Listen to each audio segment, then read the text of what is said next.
Do you mean here? Hang on, Phil. I think we need to remove these. I think we're not going to get much said otherwise, are we? Phew.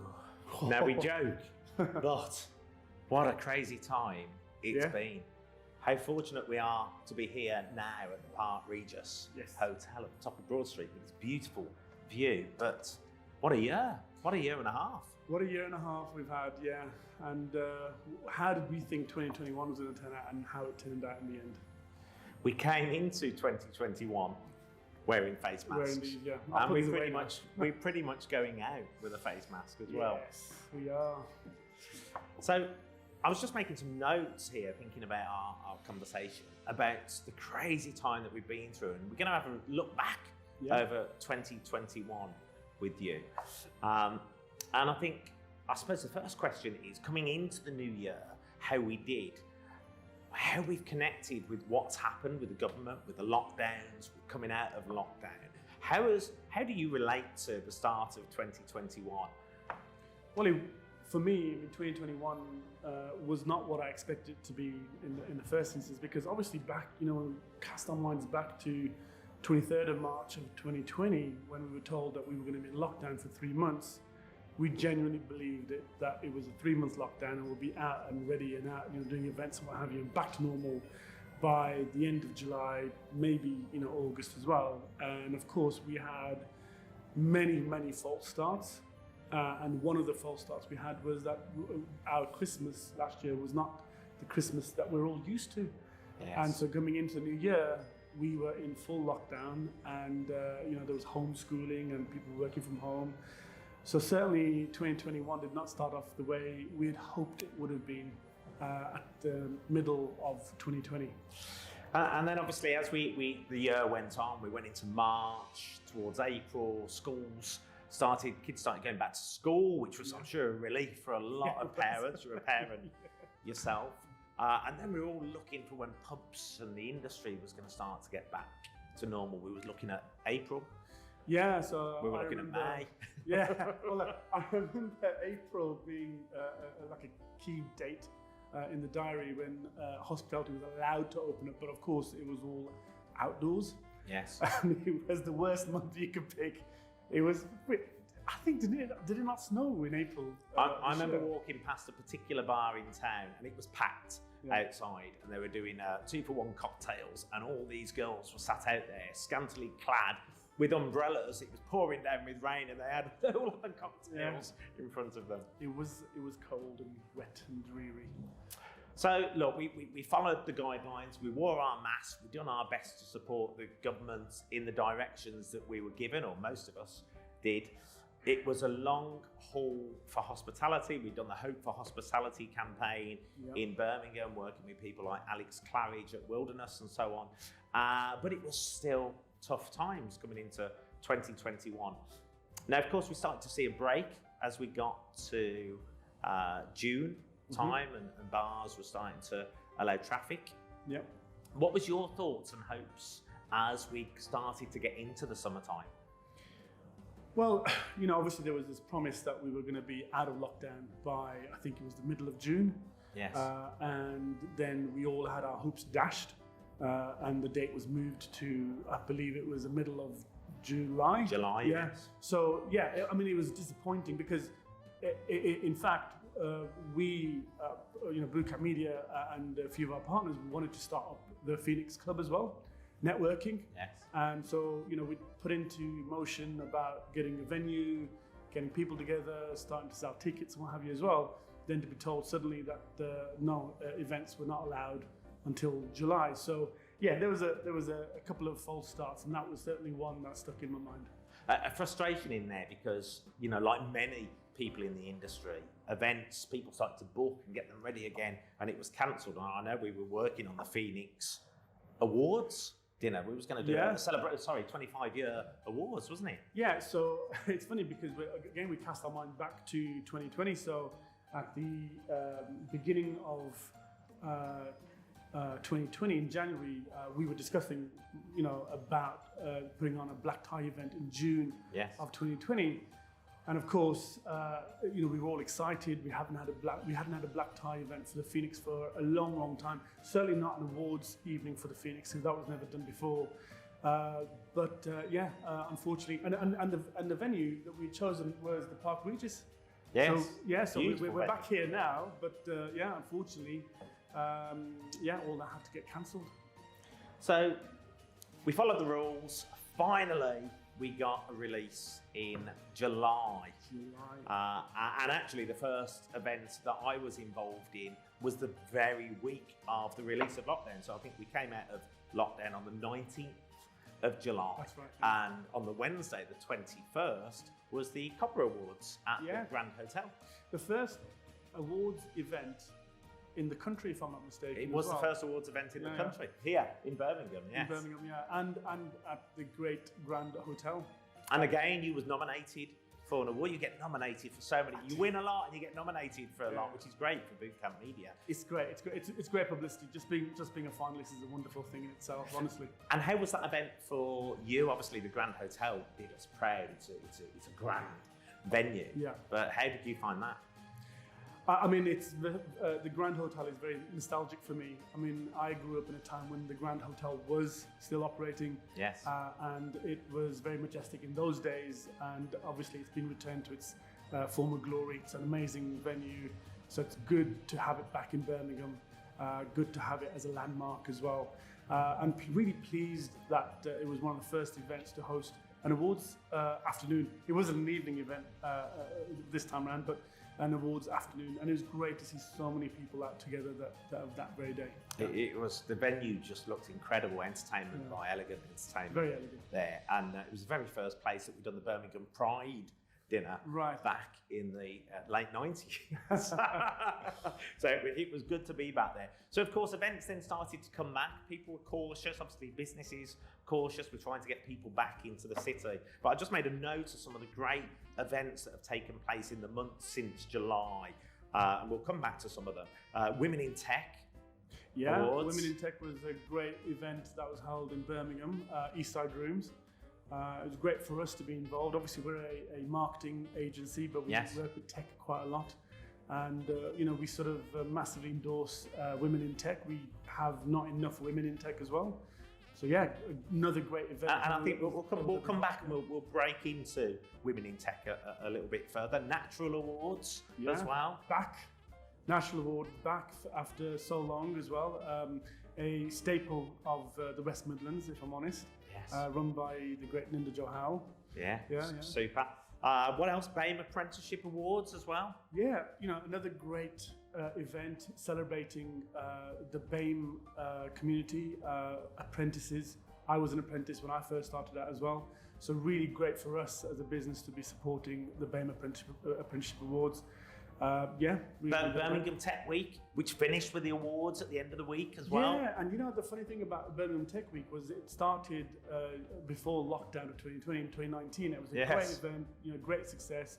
And then of course, during 2020, it wasn't able to run any events at all, and it came back with great success. And they ran their awards on the Friday that week. What else did we have? We'll come back to this one as well. Birmingham Awards. I've got to say, by far the best awards that I've been to this year. But Birmingham Awards, you was a diamond sponsor. Yeah, we were, and it's great to have an awards like the Birmingham Awards, which is basically the pinnacle of awards at the end of the year. And it's great to get everyone together and into one room, celebrating the best of what Birmingham has to offer.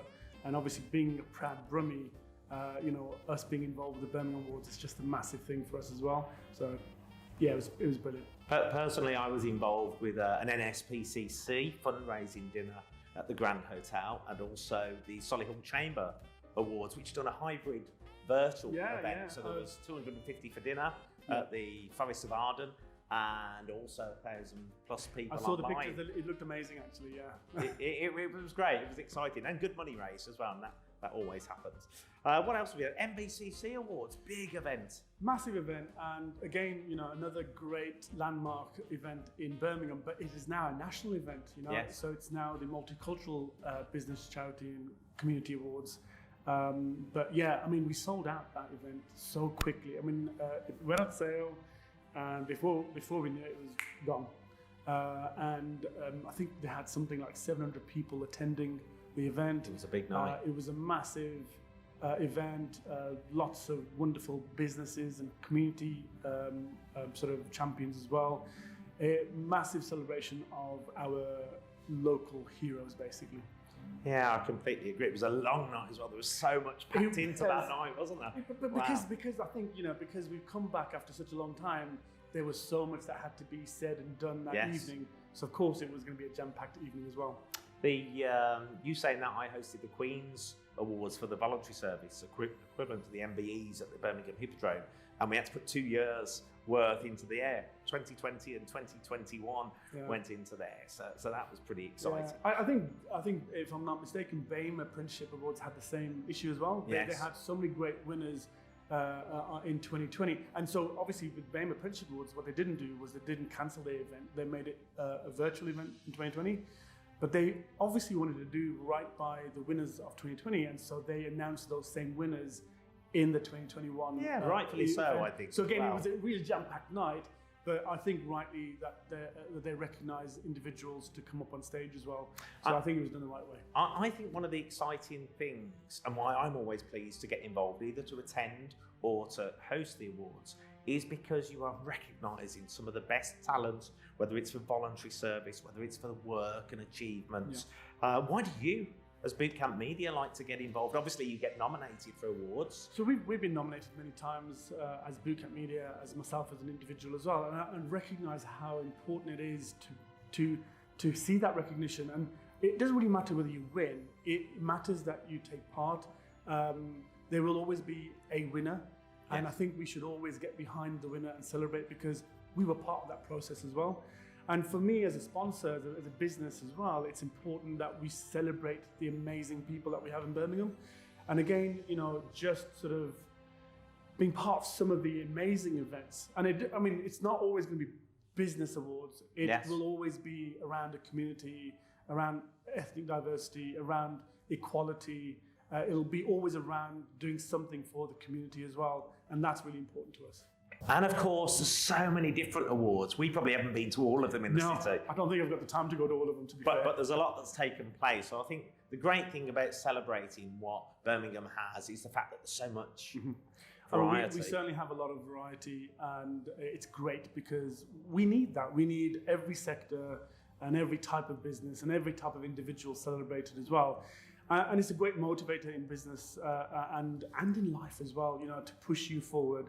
So it's good. But I certainly couldn't go to every single event. I dare say I'd probably get divorced. We do give it a good go. We do.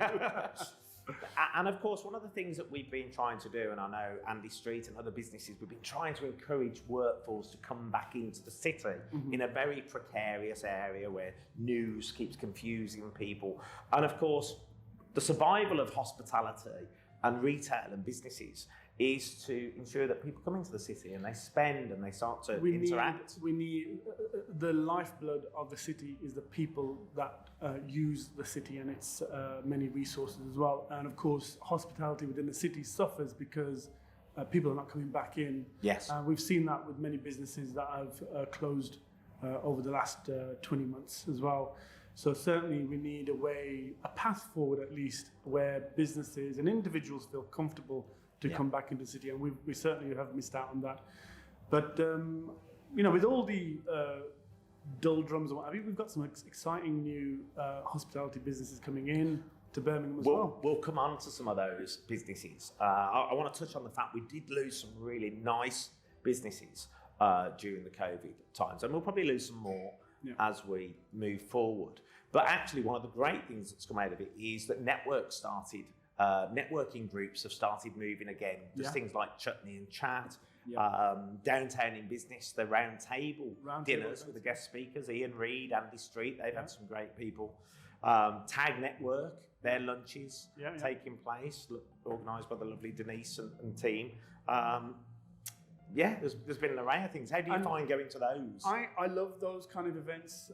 Chutney and Chat we went to just last week, and we had a keynote by Luke Murfitt, amazing entrepreneur, I believe it won Entrepreneur of the Year at Great British Entrepreneur of the Year Awards. Fantastic. Wonderful man. He's got a great story behind him as well, and been through a lot of adversity, but succeeding in business as well. But it's they're great learning sort of platforms as well. You go to these events and you learn about other businesses, how they persevere and how they succeed. And it shows you what you need to be doing as well. And, obviously we all want to share our success stories with each other. Yes. But it really does help every other business out there. The roundtable events that Downtown and Business put on with, as you said, Ian Reid and Andy Street, it's great because, again, it allows businesses to understand what's going on in policy and what's going on in the city as well, and what progress is being made for us and with us as well. And then you've got events like the Tag Network, which puts entrepreneurs together. Some amazing new lifeblood coming into the city from the universities straight into these networks like the Tag Network as well, and putting in touch with businesses like us and sort of progressing. It's amazing, honestly. So every single network that's out there has something amazing to offer every business out there. I agree. And for me, socialising, that social network of meeting other businesses, people that want to share ideas, contacts, it's a real key part of us, not just business in the city, but also coming out of this COVID issue that we've had. So how important do you find that networking in the city, these type of events? Of course, we launched Pose events this year, coming out of lockdown as well. How important do you find that? Well, I think networking creates opportunities for people. And you mentioned Pose events, which started this year. That wouldn't have happened if it wasn't for the networking and the people it connects together as well. Yes. So, again, with my other business, which I launched with Natisha and Edwin this last year, which officially launched in July, that wouldn't have happened if there wasn't the opportunity to network. So networking is a platform for connecting people, and it's such an important place to be at. And of course, networking online with Zooms and stuff, it's all good. It just doesn't feel the same as it does when you're in a room with that person and creating those real tangible relationships. Yeah, I agree. Let's go on to some of the launches. You just mentioned Darlings, actually, and as Pose Events, we were really pleased that you brought us on board to help with the launch. But we couldn't have thought of anyone else, to be fair. And, you launched the Pose Events business in lockdown with Abby. And Social on the Square as well. Yeah, and Social on the Square, which we'll talk about in a bit as well, actually. But no, we felt, partnering with a company that launched in lockdown with a company that's launching in lockdown just makes total sense. And of course, we're great friends. So yeah, indeed. Well, for us, we found that a beautiful synergy. It was our first opportunity to show ourselves, and what better than to do it than to share it with somebody who's launching a brand new company as well. I remember panicking with the number of people that, normally, with any launches we've done before, you invite so many people and so many people turn up, and you get a big bunch of people who just sort of, teeter off and never turn up at all. Every single person invited turned up, and it was scary managing the numbers coming in and out as well. But I think that's just down to the success of the, you guys helping Darlings as well, but also at the same time, just shows you the enthusiasm with what people want to come and support you with your new launches as well. But you set up a brand new company, Darlings. What made you get involved with that?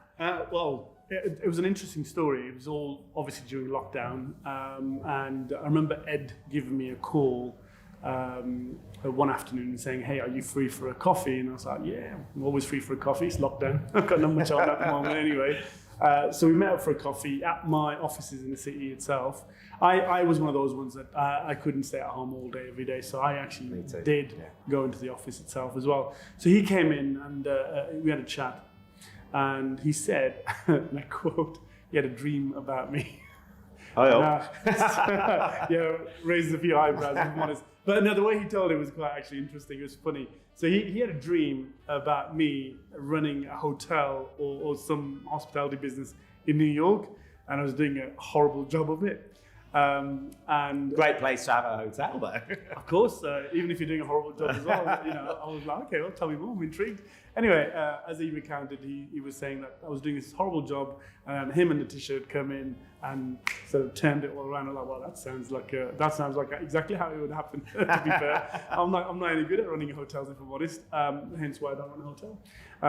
So anyway, he said, look, they've had this idea about running this food business called Darlings. Which was named after the book Darlings that Natisha had written first book, a while back, and it was a great book because I've got a copy of it myself. And I said, yeah, well, look, I'm interested. I'm totally intrigued by the whole idea itself anyway.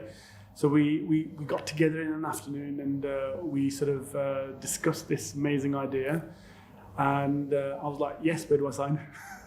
It was an easy yes for me. And I've always wanted to get involved with the food business anyway. Yes. And it was vegetarian at the time. It's now vegan. But yeah, it was a total easy yes for me, especially because Ed's a great guy, he's a great friend, and I know, sort of how passionate he's about his own business in photography, how creative it is as well. Yes. But Natisha herself, being a great foodie and a chef and chef consultant, it was like, yeah, it was a match made in heaven for me. Well, you're all three of you are very passionate people in your own right in different areas, so it's actually a beautiful combination. And of course, January, Veganuary, so I'm sure we'll see lots of Darlings kitchen out of there. We've got lots of plans for Veganuary, so keep a nose out for that, and an eye out for that, actually. But yeah, we've got lots of plans for Veganuary and lots of plans for Darlings, to be fair. 2022 is going to be an amazing year. 2021 has been a great year for Darlings already. And what's happening in the new year is going to be totally amazing. And we will share more news of that coming soon as well. It's an amazing business. And the ideas behind the food and the packaging and why we've become completely vegan as well. We're totally nut-free, by the way, as well as a business. Yeah. It's because we want to serve as many people as we can, and the food is just amazing, even if I do say so myself. And I'm not a vegetarian myself. My wife and my kids are, but I totally appreciate every single bit that comes out of that kitchen. It's just amazing. And the creativity and the chefs working in that kitchen are just amazing as well. I look forward to hearing and seeing and tasting a lot more from Darlings into 2022. One of the things that you're also passionate about, that we all, as a community in Birmingham, business community, like to get involved in, is Phoenix. And it's one that you took under your belt prior to lockdown.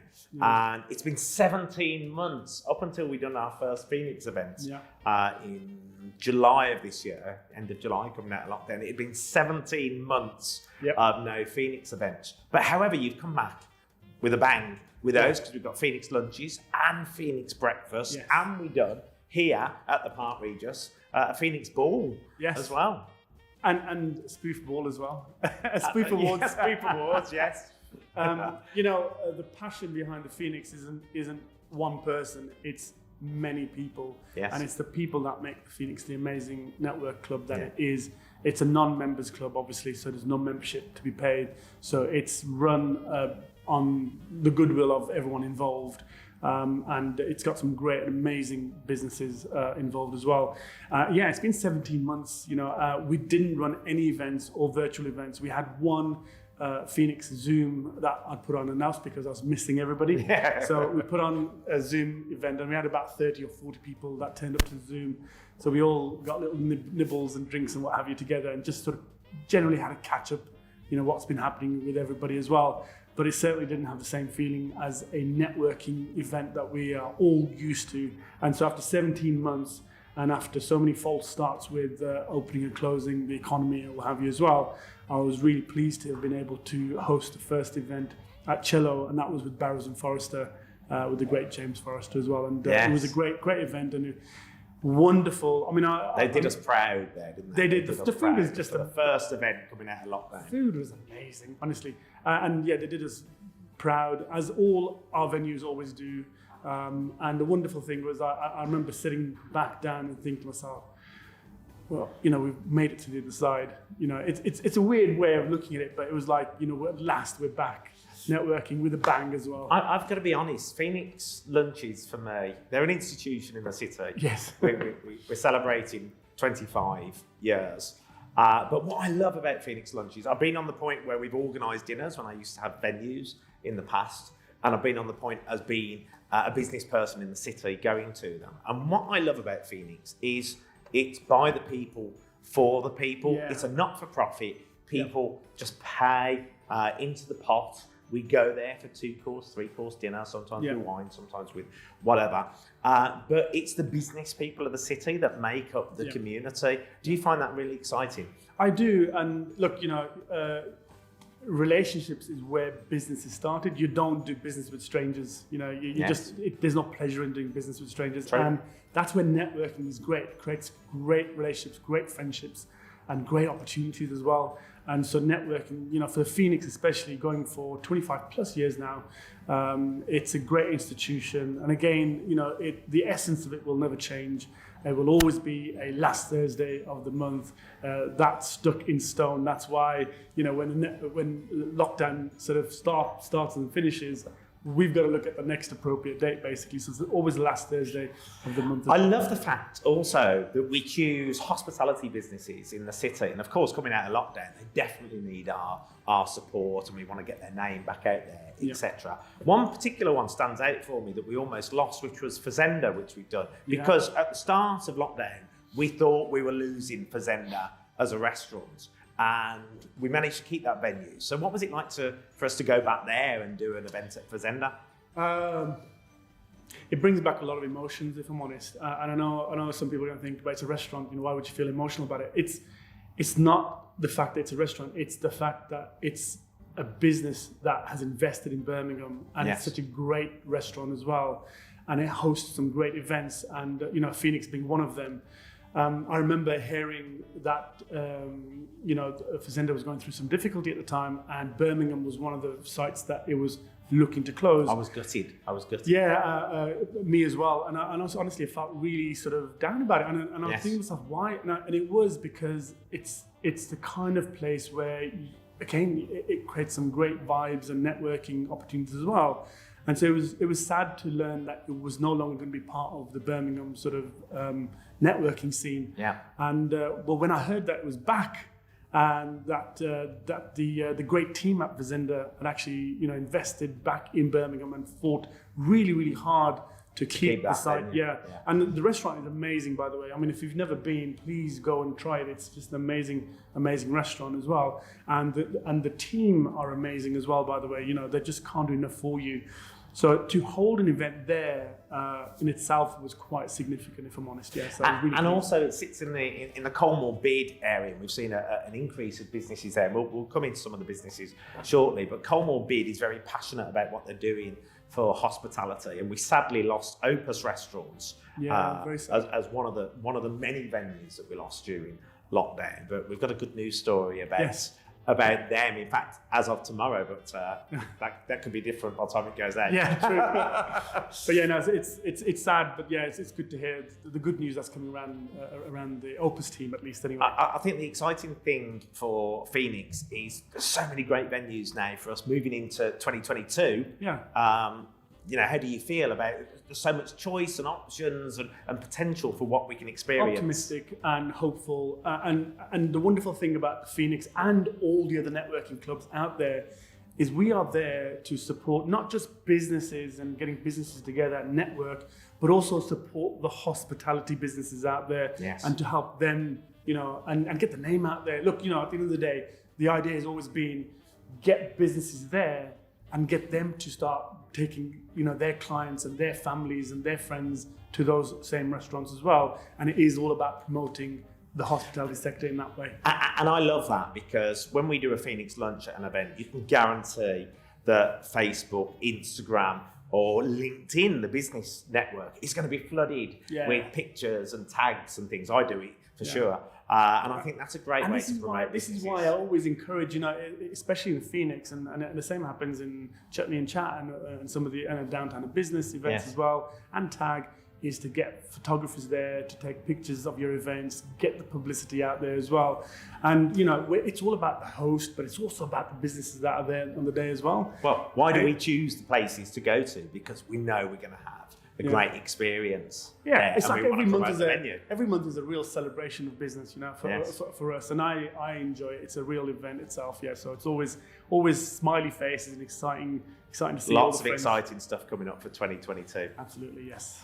So new places that have opened. There's been lots of places, but I just wrote a list here of some of the launches and things. The Grand Hotel we spoke about after being closed for 19 years plus. They had a launch party. I was away, sadly.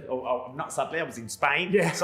So I had a great time in Spain, but they had a launch party to top all launch parties in September. Yeah, I mean, look, you know, the Grand as an institution in itself, the fact that it's back in Birmingham is a wonderful thing for Birmingham. It's a landmark. Tom Cruise stayed there. Tom Cruise stayed there, and you met him as well, obviously outside the Grand as well. Indeed, yes. But yeah, I mean, look, it's a wonderful thing, and what the Grand have done is to show that Birmingham is here to do business.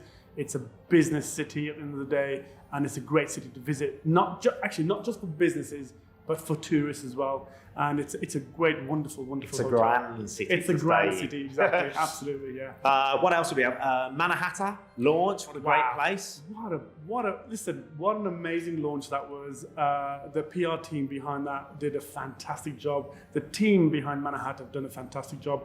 I've been to launches in my time, but my God, the Manhattan launch was amazing. The food's great, so I went for the soft launch. Previews, food, we got that. So they've got some great food, great hospitality. Honestly, it's got a great vibe to it. Yeah, definitely brilliant. What else? We had Nude Bar has opened as well. Yeah. Not nice, quite a chic kind of place, right? So we had a networking event there from the Tag Network. Yes. And that was really great. We had lunch there. The food was impeccable. Absolutely Fantastic. amazing. I was really blown away by the quality of the food. And again, great team as well. So. What else has opened recently? Vagabond as well, the wine place. A bit similar to Loki, but more of a bar as well. Yeah, and listen, we love Loki, and we will always support local. Yeah, we love Loki, and we will always support local as well. But great to see that Vagabond chose Birmingham as their first out of London venue to open as well. Yes. And a great testament to Birmingham itself. So it's a great venue, obviously. And we will always support businesses that invest in Birmingham. Interestingly, there's more venues that are going to be opening in Birmingham that haven't been to any other city. Yeah. Birmingham is the second place. And Birmingham has been chosen. And that's exciting. We should be all excited about that. That just shows you the opportunity that Birmingham is bringing to all of us, and people are choosing Birmingham over any other city. From the outside looking in, they're saying that's where we want to be. Absolutely, yeah. Right now. Dueling pianos by the NIA. What a great concept. The team over there. So again, great launch, a great PR team behind Dueling Pianos. What a wonderful concept. Yeah. And I had a great time at the launch for that as well. And of course, the energy of them, literally on the dueling pianos and the other musical instruments and the singing. Great live entertainment. One thing I've noticed about Birmingham now is so many of the new venues opening up. There's great live entertainment as well, and there's one other launch that's. I was going to go straight on to where we were recently, Albert Slosh. Get sloshed at Albert Slosh. Pronunciations are a bit. But the entertainment was fantastic, right? So I was fortunate to go to the preview where they entertained us with food and drinks, and that was a lovely experience. And to get to see the grandeur and the investment that's gone into that business.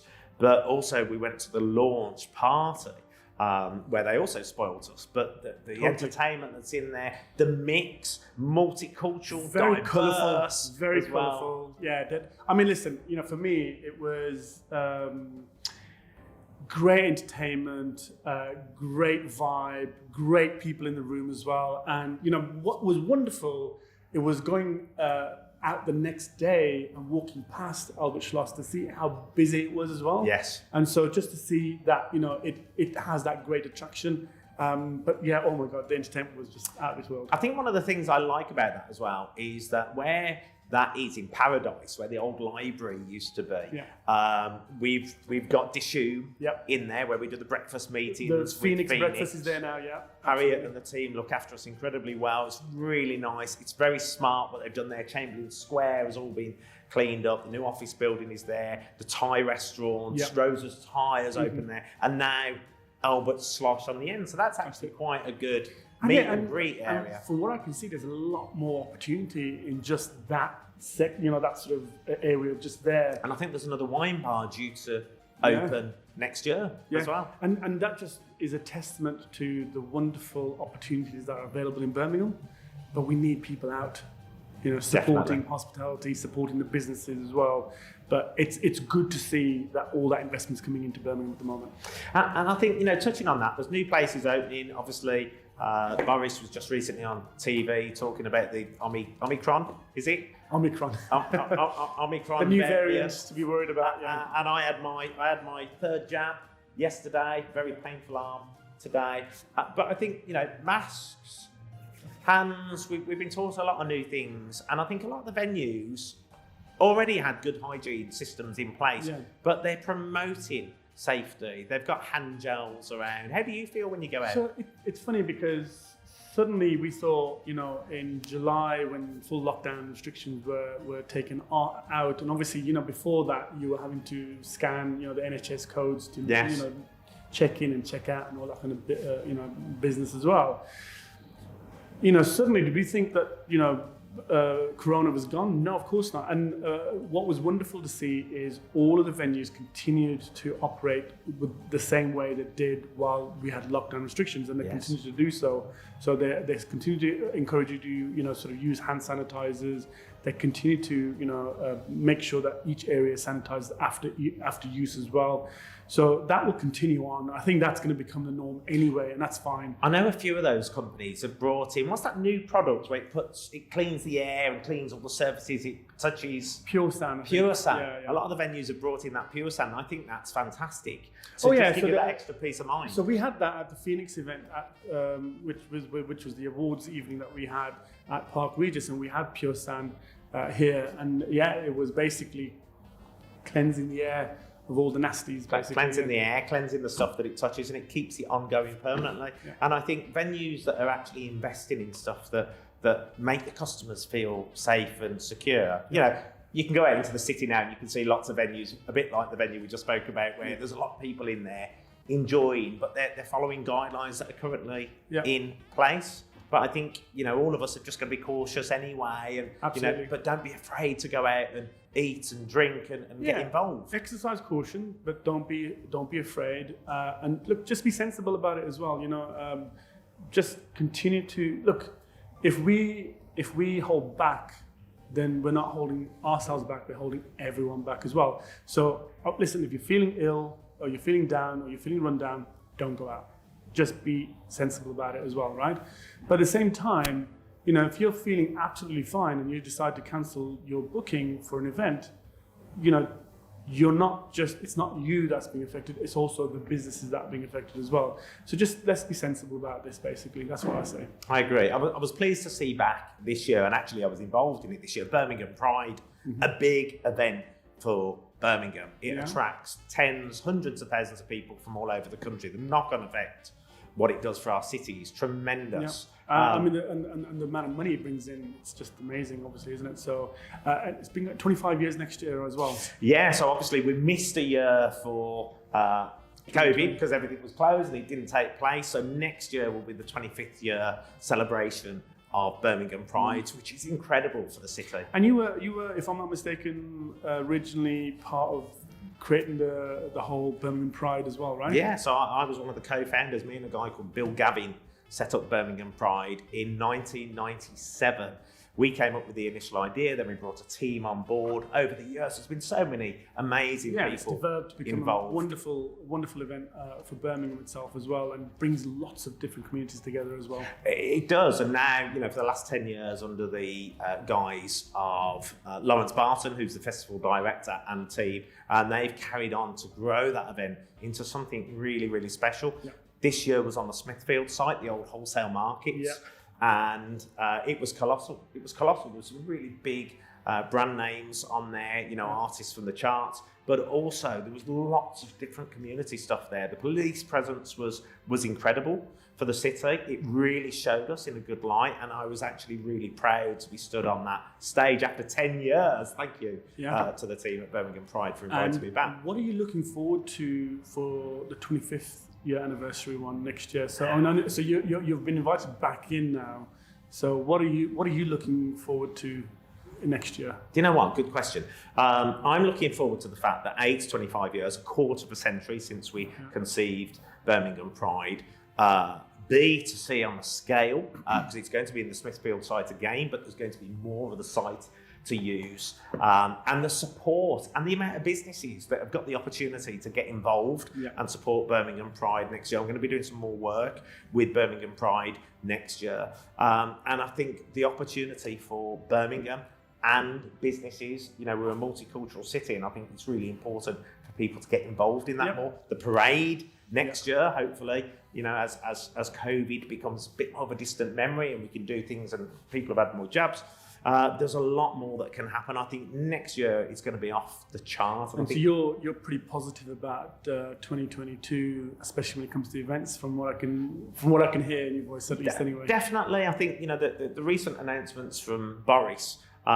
We need to take caution. We need to make sure the spread's not so quick. We need to have our third jabs if that's what people are doing and they're comfortable with it. And I think that will give us a strong start to the new year. So it won't be a April, May, June, July thing. I think by March we should be picking back up and in gear. Of course, we've got the Commonwealth Games, which is something really exciting to look forward to. We can't not talk about the Commonwealth Games. No, we'll come back. We'll come back to that, Jim. But then we after the Commonwealth Games, we've got Birmingham Pride, and I think it gives us a really good run of events, and that's why I think Birmingham Pride is going to be in a really strong position. And I think even off the back of Commonwealth Games, like you said, Birmingham Pride's going to come back stronger. Yes. I think there'll be a lot of community spirit as well there, so that's going to be really good. But I think there's a lot of positivity for Birmingham coming into 2022 as well. So we've got a lot to look forward to. Very much. We're very our city. There's equality, diversity, unity. The way we all come together and what we create is really special, and I think that needs to be shouted about. And isn't that what Birmingham has always been about? It's about that melting pot, about different communities, about people living cohesively. Obviously, there's always problems here and there, what have you. Yes. But there's a lot of positivity out there, and we don't give that enough credit sometimes as well.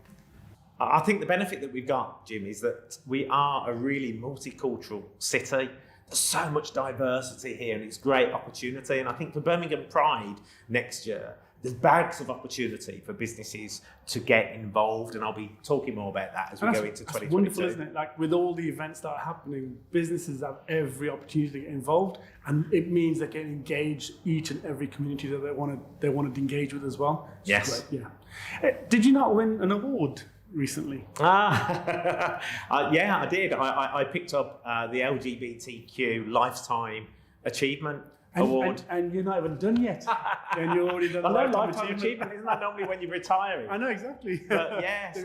They're retiring you, I think. So it's a magazine that represents the Midlands and the LGBT community. And I've won many awards with them before, but to pick up the Lifetime Achievement Award really was significant. So thank you to everybody that was involved. Well done. Well, congratulations, obviously, as well. So it's good to know. But I think you've got lots more to give before you're really given the Lifetime Achievement Award. So well done for achieving so much anyway. Thank you. Thank you. Well, in your short life. You've had your fair share of awards, so it's great that we get recognised for the great work that we do. It is wonderful. Yeah, supporting. Talking of the great work that we do, I'm just looking down on my list. We was going to come back to Women in Tech, which is something you got involved in this year as well. But a great awards and setup for Birmingham. Why did you want to get involved? Wonderful awards. I remember being approached about Women in Tech, and I felt quite impassioned because we've had some great women in our business as well, working in tech and marketing and what have you as well. And one of the things that hits home to us is that there's not enough women in our sector as well. I'm also a father to a daughter as well, and she loves tech. And I remember her telling me that there's only 3 girls in her whole class, in her year, that are taking up tech in GCSE, and I think that's really, really sad. Certainly, for me, it's important that we get more women in tech, and I want to help support educators, teachers that want to encourage more girls into technology as well. It's a great sector to be involved with. It's up and coming. It is what's going to evolve Birmingham and the whole of the country as well. So we definitely need more women in the technology sector to represent the great women that we have as well. It's fantastic. And we've got, there's a list of people that we could mention in the city. Deb Leary, amazing woman. OBE, what she's done, Jazz Rahel, what she's done with the Education Awards. The list goes on of people that have achieved so much. And I think it's great to see these key people in leadership that are also encouraging the younger generation to get involved. You mentioned Emma Neal, BCU. Yeah, and you mentioned 2-3 great women, obviously in Birmingham. But what's really important to celebrate is we've got now Deb Leary is going to be coming in as president of the chamber. That's going to be amazing, and I applaud the chamber for bringing forward an amazing woman like Deb into that role as well. I think she's going to do some great stuff for Birmingham as well, leading us into 2022 as well. That's going to be wonderful. And when the Education Awards, Jazz Rohal, what she's done for the Education Awards and pushing that agenda as well, which is wonderful. Emma Neal. Emma Neal I've dealt with a few times now from BCU, right? BCU, legend. And the students that these guys nurture through their universities is amazing. And I'm looking forward to working with Emma Neal and bringing on students into our business as well. It's brilliant. So we talk about tech. Birmingham Awards, you was a platinum sponsor for that, or diamond sponsor. I don't think they got platinum for that. For me, probably the best event that I experienced, and I went to a lot last year. You all did? So for me, one of the best, because it just felt so diverse. There were so many different sectors of the Birmingham industry involved there. There was men and women up for awards. It was multicultural. Yeah. It was put on really well. The event went smoothly. There was a disco and dancing at the end. Yeah. Why did you want to sponsor that as a diamond sponsor, key sponsorship? So, again, as I mentioned earlier, I'm a very proud Brummie. I'm proud about everything that Birmingham has achieved over the years, and I want to be part of that conversation. Yes. And I think, Birmingham Awards is a great sort of amplifier of that conversation itself. It's a great celebrator of wonderful people. It's a great place to get businesses together, individuals from within our community together as well. And so for me, it was really important to be, supporting Birmingham Awards. This year, especially because we've got to celebrate some amazing individuals, some great local heroes, frontline workers as well. Yes. So, for me, it was really, really important to be able to take that conversation and make it into this real positive message about Birmingham and how we all come together. And I was really proud this year that we celebrated somebody like Paul Cadman as Brummie of the Year. Amazing guy. Amazing guy. And I loved working with Paul these last 20 months on the Art for Charity project. Yes. I was really pleased to be, one of the founders along with him. I was invited to sign the book as well, Yeah, and it was great to have you on there. It was awesome. But it's just wonderful platform to celebrate great Brummies, basically, and just glad to be part of that. And this year, as a diamond sponsor, was especially special. And people can still get involved with that because they can still buy the imagery and the signed imagery. They can still buy the book that's available, which is on the Art for Charity. That's Art for Charity. .co.uk website.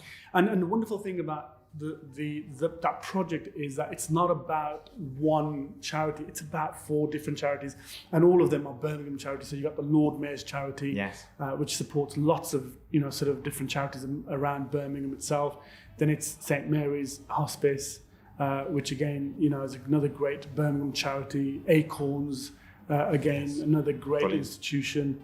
And then you got CIFA, Fireside, all great charities, and all the charities that had their wings clipped, to be honest with you. Because a lot of charities lost money during COVID, and they really felt the strain. They didn't have the ability to raise funds and what have you. And things like Art for Charity were there to help raise awareness and funds for them as well. So really glad that we got involved with that. And again, it was great to be led by somebody like Paul Cadman as well. I'm just reflecting back at the Birmingham Awards. As a diamond sponsor, you went up and you spoke, but you also spoke very passionately about somebody very special that you lost this year, Uncle Nazir. Give us a bit of an insight to that. Uncle Nazir was an amazing individual. Wasn't related to me, by blood. Yes. But I think a lot of people had a special relationship with him because of I felt that in the room. Yeah, and he's a wonderful guy. He had time for everyone, and even people like myself who've come into networking in Birmingham, and he's a veteran of networking and big part of the Asian Chamber. Absolutely, yeah, a founding member of the Asian Chamber of Commerce as well. So somebody like that who can give you their time, the wisdom, is an amazing thing, but an amazing loss to Birmingham, if I'm honest as well. And it was a great honour to be able to celebrate his life and to be able to give a posthumous recognition award to his family on the night as well. Yeah, it was a very special recognition, and everybody stood up in the room, and his family were there to collect, and it was, I feel it now, it's very emotional moment. Yeah, totally. But it was beautiful. It was beautiful what you delivered there. So moving forward, it's a big year, 2022. Hopefully these won't be going on for too much longer. I don't know. I think we'll be getting these out a bit longer now, unfortunately. Business-wise, I've launched Pose Events. You've got Bootcamp Media. We're looking to do more in the new year. What are you looking forward to for 2022? I start every year with a very optimistic look forward, and nothing else will change for me. 2022 is going to be a great year for us, no matter what happens. It's what you make of it, I think. Yes. So I will remain positive. I will feel optimistic about business, and we've got a great track record as Birmingham. So whenever things are down, we'll bring it back up, basically. And I think we'll do it as a collective community as well. I think, and I love that, and I love you're very much about networking, community. It's a great year for us. Birmingham has never really shouted enough. It's been one of our things over the years. We make good fun out of ourselves. Well, we've got a great mayor in Andy Street. Yeah, and brilliant I guy. think we've got great ambassadors for Birmingham. Yes. So we are doing, I think, a really good job now. You speak to the likes of Ian Ward, from Birmingham City Council. And he's optimistic, and his message was very positive at the Birmingham Awards as well. And so we've all got to rally behind our leaders as well in Birmingham, and we will do some great things. I think and 2022 is going to be no different. We will do amazing stuff for Birmingham. They talk about the Commonwealth legacy, so wherever it happens around the Commonwealth, it's not just the build up to it, it's the legacy afterwards. Mm-hmm. So obviously there's a lot of works going on in Birmingham, there's a lot of things going to be finished, but we are going to move into that. The eyes of the world are going to be on us, but the legacy afterwards, we're there. Well, listen, we're there to shine. Let's imagine the opportunities we're going to get as Birmingham citizens, right? Yes. We are at the forefront of that opportunity right now, and yet we will reap the rewards for years to come after that as well. So let's get ready for that. Let's be open to the opportunity and the conversation. The tram will soon be back open. Hopefully, we'll get there. We'll get it back soon, and you can go up to Morrison's to get your shopping. Yeah. What else have we got? Goldman Sachs have moved into the city. Yeah. HSBC head office down the road. We've got so much money coming into the city. Look at that. Look at the conversations that are happening right now. Look at the companies, the brands which are coming into Birmingham. Yes. We've got to seize those opportunities ourselves. We're here already. They're coming in, right? We need to seize the opportunity. We need to see we need to see Birmingham for what it is, because they are seeing that for themselves, and that's why they're coming in.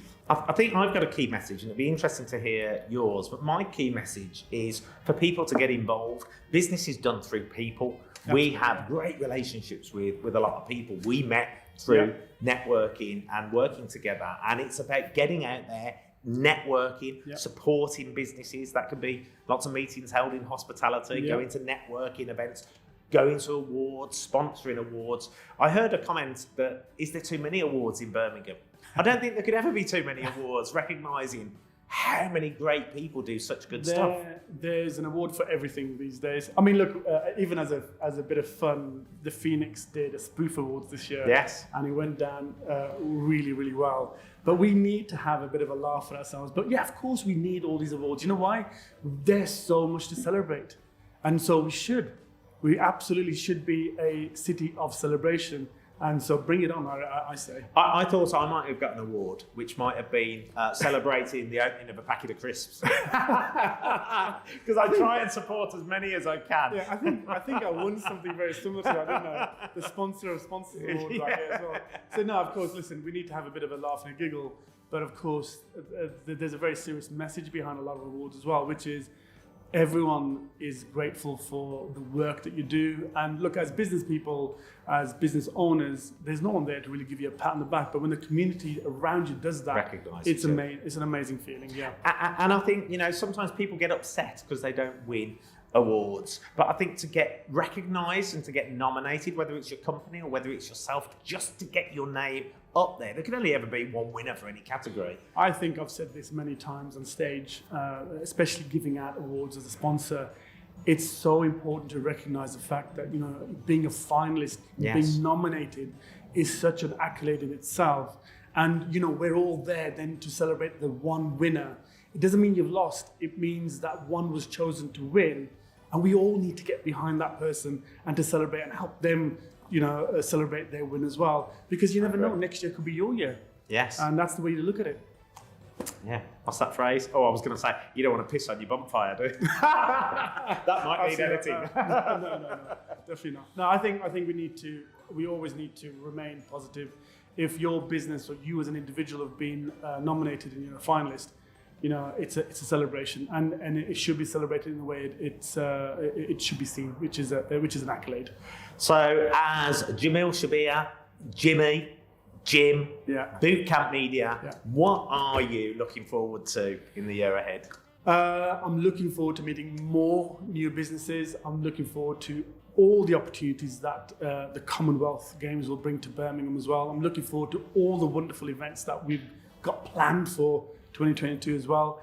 And there's lots of things that I can't talk about right now because they're just so not mature enough yet. But there's lots of business opportunities that are coming from my relationship as the CEO of Bootcamp Media, but also my personal relationship with lots of different people out there within the business community. And there's lots of wonderful conversations happening right now. And so I'm so excited about that.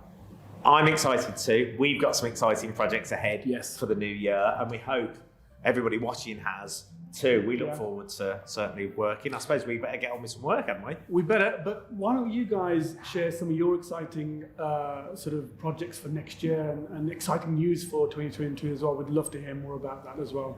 And if there's anything that we've spoken about that you want to comment on, feel free to comment, share these videos as they go out, and put your words in there. We'd love to hear your feedback. Yeah. Phil, thank you so much for today. It's been a real pleasure. Amazing. We're still allowed to do this. And we can still go into a restaurant without wearing a mask. Yes. But I'll be taking cautions. We'll be taking precautions and we'll be obeying the rules. Yeah, don't you hate that bit? But be safe, everybody. Enjoy Christmas 2022, and we look forward to seeing you very soon. Yeah, Merry Christmas, everyone, and a Happy New Year, and a prosperous New Year to you as well. Merry Christmas, happy, healthy New Year to you.